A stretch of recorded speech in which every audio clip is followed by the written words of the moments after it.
बात करते हैं CDS 1 2022 में आए हुए सारे पार्ट्स ऑफ स्पीच के क्वेश्चंस की।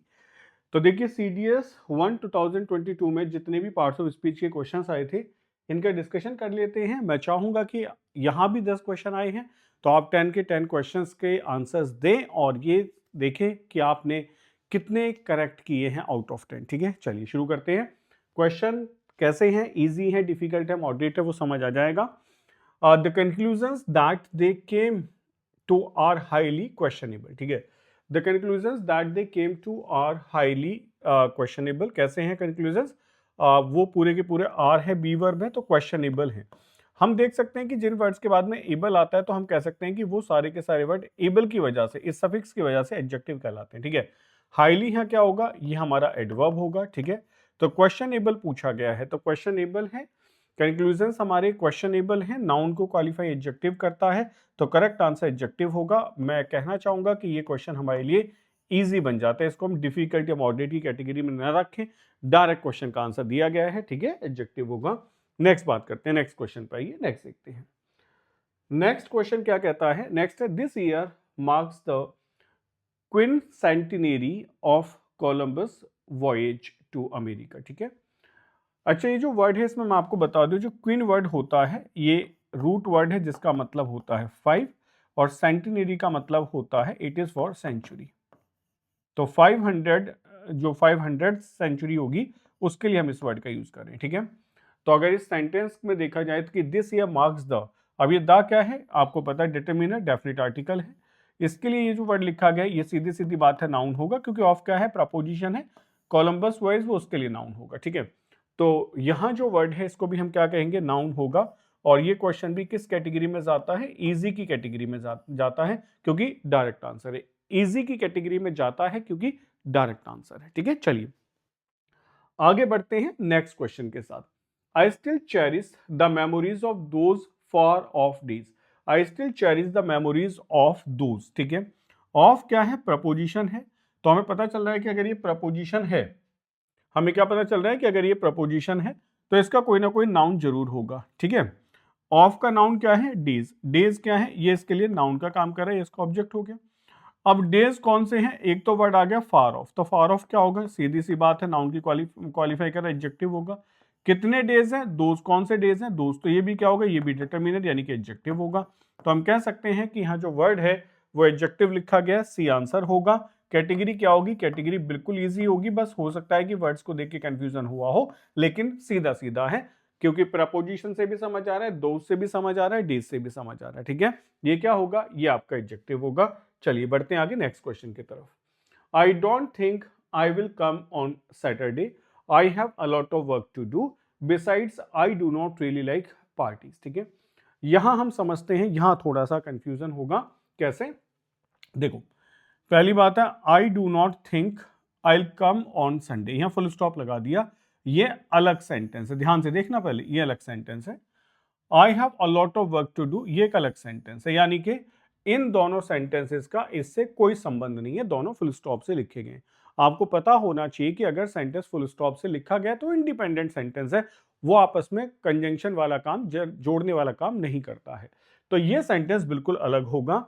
अब मैंने देखा besides I don't really like parties, ये लिखा गया। ठीक है, अगर मैं कहता हूं कि बिसाइड्स कंजंक्शन है तो ये जोड़ किसको रहा है, यानी कि सेंटेंस तो इसलिए नहीं जोड़ रहा है कि सारे सेंटेंस फुल स्टॉप से अलग अलग लिखे गए हैं, तो कंजंक्शन तो बिल्कुल नहीं हो सकता है। ठीक है, अब हम फंसते हैं प्रपोजिशन में।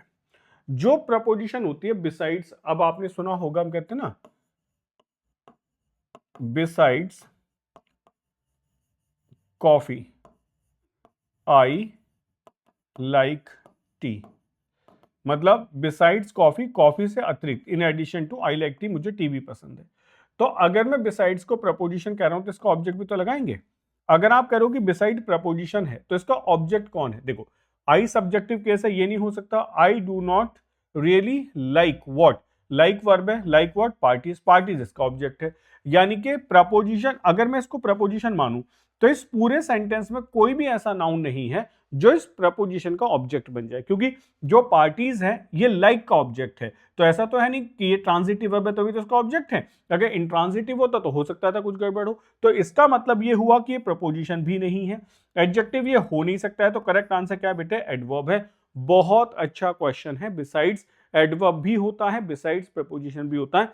तो मैं इसमें कहूंगा कि ये क्वेश्चन जो है मॉडरेट नहीं है, ये क्वेश्चन आता है डिफिकल्ट की कैटेगरी में, क्योंकि इसमें हो क्या रहा होगा कि बच्चों ने बचपन से पढ़ा है कि बिसाइड्स होता है प्रपोजिशन और दूसरी प्रपोजिशन होती है बिसाइड।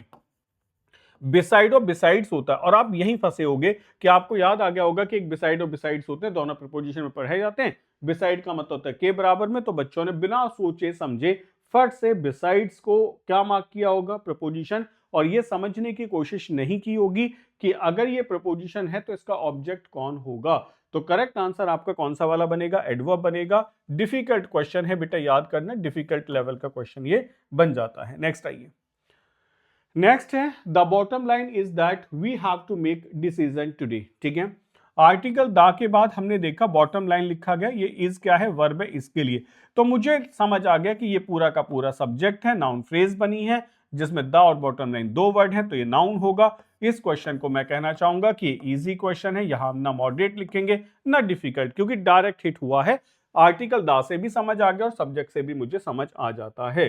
नेक्स्ट क्वेश्चन देखते हैं, try to knock that was over. ठीक है, try to knock that was over. अब क्वेश्चन आता है ओवर क्या होगा। ठीक, अब हम सबको पता है कि जो ओवर होता है वो प्रपोजिशन होता है, लेकिन यहां ऑप्शंस में प्रपोजिशन, कंजंक्शन, एडजेक्टिव, एडवर्ब दिया है। देखो, अगर मैं सेंटेंस को ढंग से देखूं तो मैं क्या कर सकता हूं, मैं ये कह सकता हूं कि अगर ये प्रपोजिशन है, अगर ओवर प्रपोजिशन है तो इसका ऑब्जेक्ट मिसिंग है। इसका ऑब्जेक्ट क्या है बेटा, मिसिंग है, दिखाई दे रहा है, कोई ऑब्जेक्ट नहीं है, तो ये प्रपोजिशन नहीं है। क्योंकि हमने क्या डिस्कस किया कि प्रपोजिशन के बाद हमेशा ऑब्जेक्ट आता ही है। तो ये जैसे आपने कहा ही जंप्ड ओवर द वॉल, तो ओवर के बाद में वॉल उसका ऑब्जेक्ट होगा, ये प्रपोजिशन नहीं है। कंजंक्शन इसलिए नहीं हो सकता क्योंकि जोड़ने का कोई कॉन्सेप्ट नहीं बना है। एडजेक्टिव किसी नाउन की क्वालिटी नहीं बता रहे, तो करेक्ट आंसर एडवर्ब होगा। ये क्वेश्चन मैं कहूंगा मॉडरेट है, इसको डिफिकल्ट नहीं कहेंगे, इसको मॉडरेट कहेंगे, क्योंकि ये उस बच्चे का गलत हुआ है जिसको प्रपोजिशन के ऑब्जेक्ट के बारे में नहीं पता है, बाकी सबका सही हो गया होगा। तो मैं इसको नहीं कहना चाहता हूं कि ये मुश्किल है, मॉडरेट क्वेश्चन है। नेक्स्ट आइए, I would like an ice cream, are you having one too. अब ये इजी है, I would like to like an ice cream. ठीक है, मुझे एक आइसक्रीम पसंद है, मैंने कहा I would like an ice cream, are you having one. अब ये वन किसको आ रहा है, वन कह रहा है बेटा आइसक्रीम को। आइसक्रीम क्या है, नाउन है, नाउन के रिप्लेसमेंट पे प्रोनाउन आता है तो प्रोनाउन होगा। ये क्वेश्चन हम बिल्कुल कहेंगे इजी क्वेश्चन है, इसमें कोई डिफिकल्टी मॉडरेट लेवल नहीं है। इतना सबको पता है कि जो प्रोनाउन होता है वो नाउन के प्लेस पे आता है। नेक्स्ट क्वेश्चन देखिए, नेक्स्ट है my parents lent me the money otherwise I could not have afforded the trip. समझते हैं, my parents let me the money. ठीक है, my parents lent me the money बिल्कुल सही है। अब यह फुल स्टॉप लग गया, फुल स्टॉप लग गया तो सीधी बात है ये कंजंक्शन तो बना नहीं, हटा देते हैं। ठीक है, कंजंक्शन बना नहीं, पार्टिसिपल ये हो नहीं सकता है, एडजेक्टिव नहीं है, तो करेक्ट आंसर क्या होगा, एडवर्ब हो गया। तो my parents lent me the money otherwise I could not have afforded the trip, तो करेक्ट आंसर बी वाला होगा। ये क्वेश्चन मैं कहना चाहूंगा ये क्वेश्चन मॉडरेट है, ये क्वेश्चन मॉडरेट है। ठीक है, इसको याद कर लो, क्योंकि फुल स्टॉप यदि नहीं देखा होगा तो अदरवाइज को आपने कंजंक्शन मार्क कर दिया होगा कि फुल स्टॉप तो है नहीं, कंजंक्शन जुड़ जाएगा, ऐसे आपने करा होगा, ऐसा पॉसिबल नहीं है। ठीक है, नेक्स्ट आइए, she wrote me an anguished letter from her prison cell. She wrote me an, अब इस an आर्टिकल से मुझे पता चल गया कि किसके लिए है, लेटर के लिए है ना।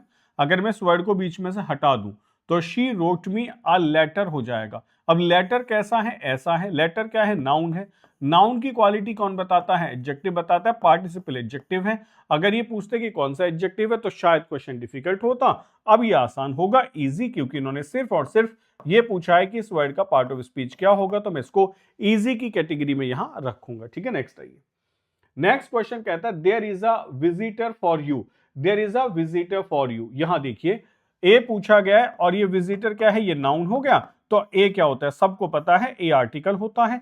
दोनों दे दिए हमें, डेफिनिट आर्टिकल और इनडेफिनिट आर्टिकल। तो करेक्ट आंसर क्या होगा, करेक्ट आंसर इनडेफिनिट आर्टिकल होगा, सी इसका करेक्ट आंसर होगा। अब यहां तक बताओ कोई कंफ्यूजन हुआ? अब आप खुद कैलकुलेट कर सकते हैं आपके मार्क्स कितने हैं। ऐसे ही क्वेश्चंस बार बार आते हैं, ज्यादा क्वेश्चन इजी हैं, कुछ मॉडरेट है, डिफिकल्ट तो एक ही आया है। तो ऐसे ही आप अपनी तैयारी करते रहो, चीजों को बेहतर करो, सीखो। पार्ट्स ऑफ स्पीच बहुत बड़ा गेम है, पार्ट्स ऑफ स्पीच में बहुत कुछ होता है करने के लिए। आप ये सोचो देयर है, ये डमी प्रोनाउन हो गया, इज वर्ब है, ए आर्टिकल है, विजिटर नाउन है, फॉर प्रीपोजिशन है, यू यहां प्रोनाउन है। तो you should know each and everything. I hope सभी को समझ आ गया होगा। चलिए, थैंक यू।